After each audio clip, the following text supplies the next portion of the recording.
A group of high school students recreated Peacemaker's opening dance number to Do You Wanna Taste It by Wigwam for their school's talent show. The performance comes from students at Miller Place High School in New York, and it's quite clear that the students and their audience had a blast with it. Not only do the high schoolers' dance moves strongly resemble those featured in Peacemaker's opening credits, but they took the extra step and created appropriate costumes, including what appears to be a highly detailed version of the main character's uniform.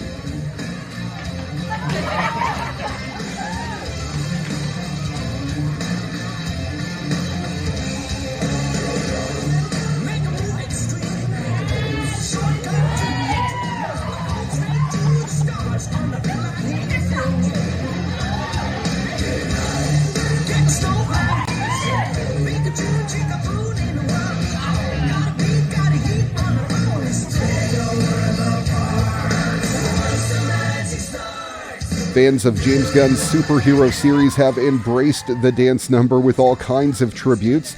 In fact, the director seems to have made a habit of hunting down the best and worst recreations. He recently shared a video of the FBS Dance Squad performing the dance at a university in Bangladesh and satirically described one terrible recreation as indistinguishable from the real thing.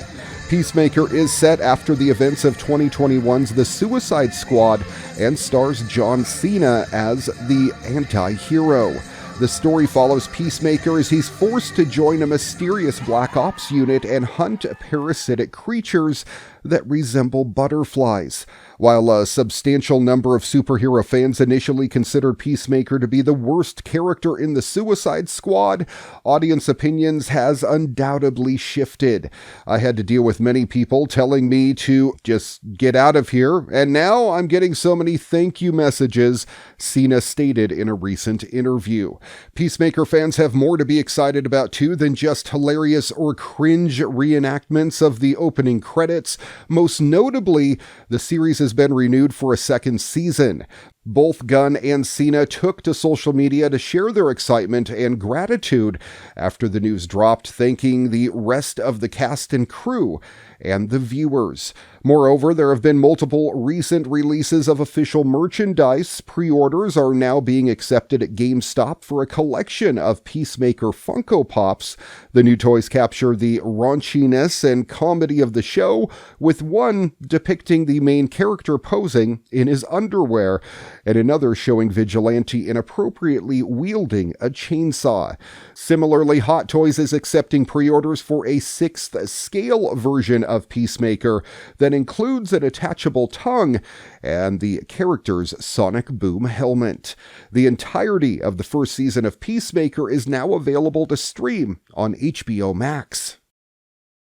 Oh, this is so cool. Talk about an entrance. Major League Baseball player Satoshi Shinjo, nicknamed Big Boss, has returned to Japan to be a manager of a team and memorably has flown into the stadium on a hover bike.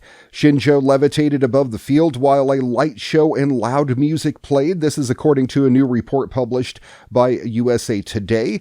A tweet from baseball podcast Farm to Fame shared a clip of the moment with Shinjo on board an X-Turismo limited edition hover bike with multiple rotors on a black ATV-like body and seat.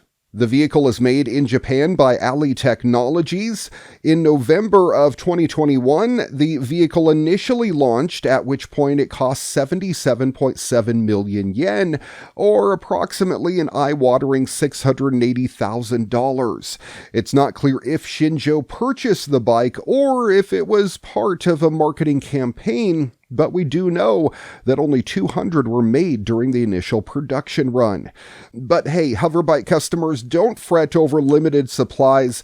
Jetpack Aviations also has designed a flying motorcycle that they're calling the Speeder, which the founder said in a previous interview with Futurism was predominantly intended to be used in emergency response or military operations. But, everything comes to the civilian sector eventually. actually. Ally lists similar use cases on its website too, so for a while at least, it's unlikely that we'll see hovering motorcycles of any kind in the wild. The electric revolution is no longer limited to daily drivers and eco-commuters. Luxury brands such as Audi, BMW, Mercedes, and Porsche have already begun augmenting their lineups with EV variants, while hypercar makers like Lamborghini and Ferrari expect their first electrics to arrive in the next few years.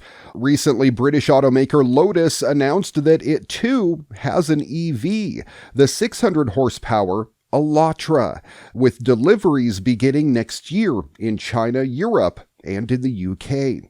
Developed under the codename Type 132, the Elantra takes the heart and soul of the latest Lotus sports car, the Emira, and the revolutionary aero performance of the all-electric Evija hypercar and reinterprets them as a hyper SUV, according to the company's press release.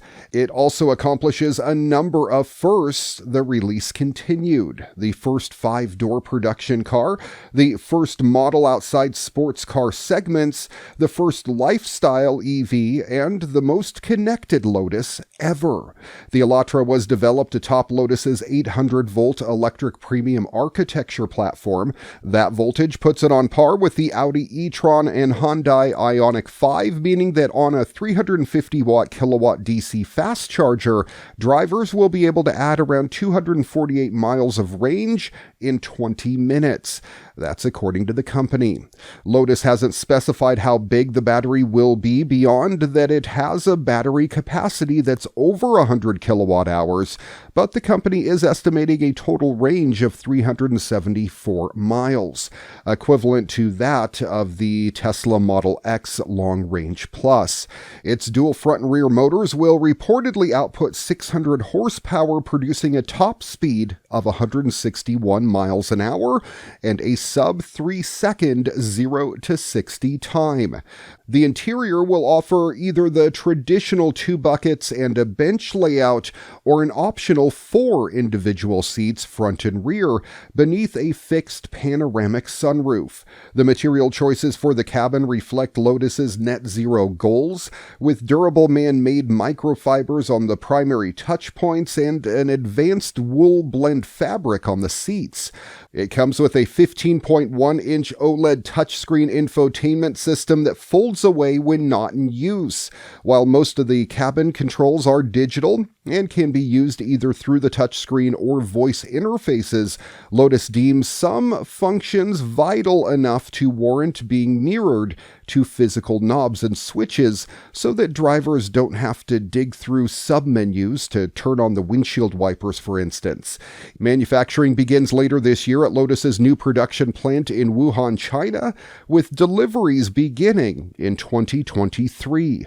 The model will be available first in China, Europe, and the UK. The company hasn't disclosed pricing details yet, or if the US or Australia will get a crack at it too.